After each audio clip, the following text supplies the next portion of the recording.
आज हम लोग देखेंगे पादप कोशिका और जंतु कोशिका में समानता और विभिन्नता। समानता मतलब वे सारे गुण जो दोनों में एक जैसे हों वो समानता कहलाएंगे, और वे सारे गुण जो एक दूसरे में अलग अलग होंगे वो विभिन्नता कहलाएंगे। तो पादप कोशिका और जंतु कोशिका में पहले हम लोग देखेंगे समानता। जैसे समानता देखने से हम लोग यहाँ पे मैंने चित्र बनाया, समानता देखने से दोनों में जो चीज़ सेम है, जो चीज़ एक जैसा है, वो क्या क्या है बोलो? समानता क्या है? राइबोसोम। देखिए दोनों में समानता क्या है? दोनों में ही क्या पाया गया है? प्लाज्मा मेम्ब्रेन पाया गया है। ठीक है, इसमें डायरेक्ट बाहर में प्लाज्मा मेम्ब्रेन दिख रहा है। ये जो बाहर का आवृत्ति है इसको बोलते हैं प्लाज्मा मेम्ब्रेन, और इसमें भी प्लाज्मा मेम्ब्रेन पाया गया है। जो कोशिका भित्ति, ये लाल बाहर वाला कोशिका भित्ति है, इसके ठीक अंदर वाला ये जो है ये प्लाज्मा मेम्ब्रेन है। प्लाज्मा मेम्ब्रेन क्या होता है? ये जीवित होता है, मतलब वो जीवित होता है, मतलब उसमें वृद्धि होती है। अर्धपारगम्य होता है, कहने का मतलब इसके अंदर से होकर के बाहर से अंदर या अंदर से बाहर जो आवश्यक कण हैं, अणु हैं, वो अंदर बाहर आ जा सकते हैं। इसका मतलब अर्धपारगम्य है इसके कारण। ठीक है, तो ये क्या होते हैं? जीवित होती हैं, अर्धपारगम्य होती हैं, पतली होती है, बहुत ही पतला, लचीला होता है। लचीला मतलब वो तल सकते हैं, ऐसे नहीं कि मतलब एक झटका लगाओ और वो फट जाएंगे, नहीं। जैसे रबड़ क्या होता है? लचीला होता है ना, बस वैसे ही वो भी क्या होता है? लचीला होता है। और साथ में क्या होता है? वो प्रोटीन और वसा से मिलकर बनी हुई होती है। बात समझ आई? अब इसे कार्य क्या होते हैं?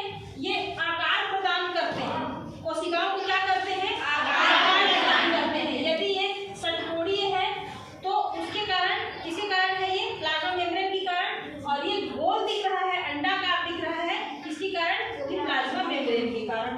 ठीक है, और क्या होता है? जैसे ये अंदर से बाहर, बाहर से अंदर अणुओं को आने जाने का परमिशन देता है। इसी की परमिशन से कोई बाहरी वस्तु जो अंदर के लिए आवश्यक है वो अंदर जाती है, और जो अंदर से अनावश्यक चीज है बाहर भी निकल सकता है। ठीक है, इसके बाद क्या है?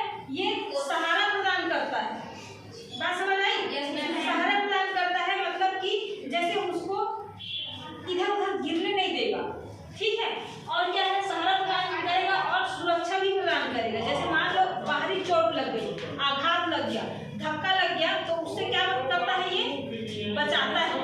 बात समझ आई? बचा लेता है। जैसे हमारी आंखें हैं मान लो, तो अगर हमारी आंखों में ये पलकें ना होती तो हमारे आंखों को बहुत मतलब नुकसान पहुंच सकता है ना।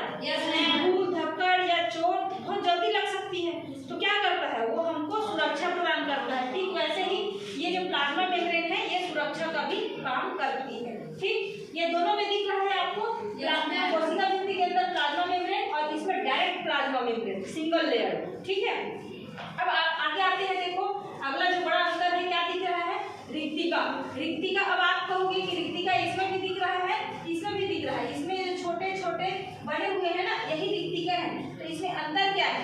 इसमें अंतर यही है कि इसमें जो रिक्तिका है ये बड़ा दिख रहा है ना, बड़ा दिख रहा है, और संख्या में एक है। हाँ, वो तो खैर हम अंतर में समझेंगे। ठीक है, हम बस समानता में ये क्या समझेंगे कि दोनों में ही क्या पाए जा रहे हैं? रिक्तिका पाए जा रहे हैं। बात समझ में आई? रिक्तिका कैसे हो सकते हैं? गोल भी हो सकते हैं, गोल नहीं भी हो सकते हैं, छोटे हो सकते हैं, बड़े हो सकते हैं, पर रिक्तिका दोनों में ही होंगी। ठीक है, और ये रिक्तिका कैसी होगी? रिक्तिका क्या होगी? ये एक झिल्ली से, ये देखो इसमें भी एक झिल्ली से घिरी हुई है, और इसमें जो रिक्तिका पाए गए हैं वो भी एक झिल्ली से घिरे हुए हैं। बात समझ में आई? और उसके अंदर जलीय तरल पदार्थ भरे हुए होते हैं। बात समझ में आई? जैसे बैलून के अंदर हम हवा भर देते हैं, अगर हम उसको दबाएं तो वो दबता है ना, इसी प्रकार से इसके अंदर जलीय पदार्थ भरा होता है, जिसके कारण से वो दबता है, तो इकट्ठा से डैमेज नहीं होता है। ठीक, अब इसके बाद में देखो कोशिका द्रव्य। ये जो तरल पदार्थ है कोशिका द्रव्य, मैं आपको मॉडल के थ्रू बताऊंगी। जैसे कि ये देखो हमारा मॉडल है, इसमें सब चीज दिख रहा है। जैसे कि आपका प्लाज्मा मेम्ब्रेन है, इसमें ये भी देखो, ये प्लाज्मा मेम्ब्रेन जो बाहर का है ये डायरेक्ट प्लाज्मा मेम्ब्रेन, और ये क्या है? ये बाहर बना हुआ है ना,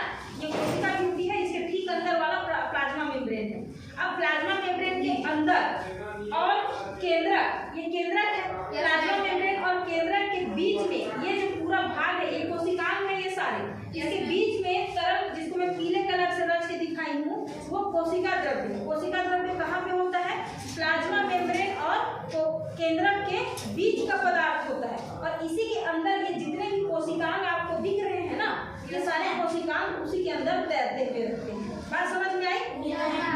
इसको मैं और समझाऊंगी, पहले इधर समझ लेते हैं। इसके बाद देखते हैं हम लोग क्या, गोल्जी काय। कोशिका द्रव्य क्या होता है? हाँ, इसके बाद में गोल्जी काय। गोल्जी काय आपको कहाँ दिख रहा है? देखो ये गोल्जी काय इसमें, और यहाँ पे ये देखो, ये सेंट्रोसोम के पास गोल्जी काय दिख रहा है, और यहाँ पे ठीक रिक्तिका के नीचे में यहाँ पे गोल्जी काय दिख रहा है। गोल्जी काय कैसे होता है? तस्तरी नुमा। तस्तरी नुमा मतलब जैसे प्लेट, आपके घर में तस्तरी होगा ना, तस्तरी होता है आपके घर में, जिसमें आप लोग कुछ चीज को सर्व करते हो, जैसे चाय हो गया या नाश्ता, तो उसमें क्या किया जाता है? ट्रे जिसको बोलते हैं। तो ट्रे, एक के नीचे एक ट्रे जमा है, ऐसा टाइप का वो क्या होता है? तस्तरी नुमा होता है। बात समझ में आई?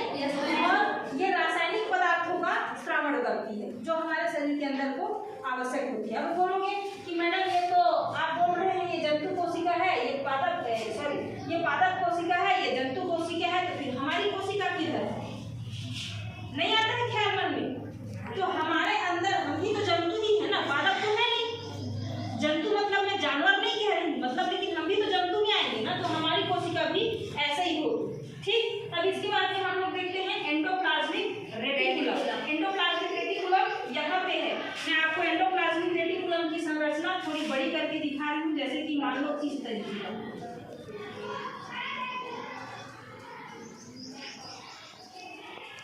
इस तरीके का, और इसके सतह पर ये राइबोसोम ऐसे लगे हुए मिलेंगे। ठीक है, तो ये क्या होता है? अनियमित नलिका युक्त, नाली मिल रहा है ना, नाली दिख रहा है, पाइप शरीर है, लेकिन अनियमित रूप से दिख रहा है। कोई छोटा है, कोई बड़ा है, कोई पतला है, कोई मोटा है, अनियमित रूप से है। ठीक है, इसको बोलते हैं एंडोप्लाज्मिक रेटिकुलम, और ये झिल्लीदार होता है।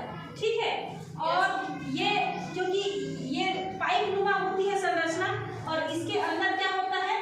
क्या बोलते हैं? परिवहन का काम करता है। ठीक, परिवहन का काम करता है। ये हो गया आपका एंडोप्लाज्मिक रेटिकुलम। इसके बाद में इसी की सतह में पाया जाता है राइबोसोम, जो दोनों में होता है। देखो यहाँ भी एंडोप्लाज्मिक रेटिकुलम है ये, और यहाँ भी एंडोप्लाज्मिक रेटिकुलम है, इसकी सतह पर देखो राइबोसोम पाया गया है। राइबोसोम बहुत ही महत्वपूर्ण भूमिका अदा करता है, क्योंकि यह अपने आप प्रोटीन का फॉर्मेशन करता है। अगर हम बाहर से प्रोटीन नहीं भी खा रहे हैं ना, तो हमारे शरीर में क्या होता है? बनते रहता है प्रोटीन, पर वो पर्याप्त नहीं हो पाए या ना हो पाता है, तो इसके कारण से हमको क्या करना पड़ता है? बाहर से भी प्रोटीन खाना पड़ता है। ठीक है, तो चूंकि ये जो राइबोसोम है ये प्रोटीन का फॉर्मेशन करता है, इसलिए इसको प्रोटीन की फैक्ट्री भी कहा जाता है। माइटोकॉन्ड्रिया को बोलते हैं। देखो राइबोसोम क्या होता है? प्रोटीन निर्माण करता है। ठीक है, अब इसके बाद में क्या होता है? केंद्रक दोनों में ही पाया जाता है। बात समझ में आई? ये सारी चीज क्या होती है? आपकी समानताएं होती है। ठीक है, अब हम लोग देखेंगे क्या? विभिन्नता, असमानता। असमानता में क्या होगा? असमानता देखो, पादप कोशिका, जंतु कोशिका में असमानता क्या होगा? सबसे बाहर दिख रहा है क्या? कोशिका भित्ति। इसमें दिख रहा है क्या? नहीं, ये असमानता है, कोशिका भित्ति। ठीक है, दूसरा बड़ा अंतर क्या है कि इसमें क्लोरोप्लास्ट, ये देखो क्लोरोप्लास्ट यहाँ पे पाया गया है। ठीक है, ये सॉरी ये वाला क्लोरोप्लास्ट पाया गया है, इसमें दिख रहा है क्या? नहीं है। क्लोरोप्लास्ट क्या होता है? एक वर्णक होता है, जिसके कारण पौधों की पत्तियों का रंग क्या होता है? हरा होता है, जिसके कारण से वो प्रकाश संश्लेषण की क्रिया करता है, और वह क्रिया पौधों पादप जंतुओं में नहीं होती है। तीसरा बड़ा अंतर है क्या? रिक्तिका। आप देख सकते हो ये समानता में भी आया था, पर इसमें असमानता में भी आएगा। क्यों? क्योंकि इसमें रिक्तिका बड़ी पर इसमें छोटी, इसमें संख्या में कम पर इसमें संख्या में ज्यादा पाई जाती है। ठीक है, इसके बाद में देखो सेंट्रोसोम।